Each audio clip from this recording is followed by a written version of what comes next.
Ini dia cara menyusupkan burung biar dia kayak tetap lagi seperti ini. Kalau sudah anduan tinggal dulu istilahnya itu ya, kok tetap dan nantinya bisa jinak. Oke, diadukkan seperti ini. Ini dicukupi saja yang digunakan untuk burung baru hidup ini. Seperti ini, mudah-mudahan saja seperti ini. Ini biar burungnya itu jinak seperti ini.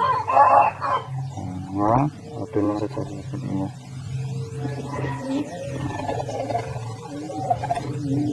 Nah, jinak.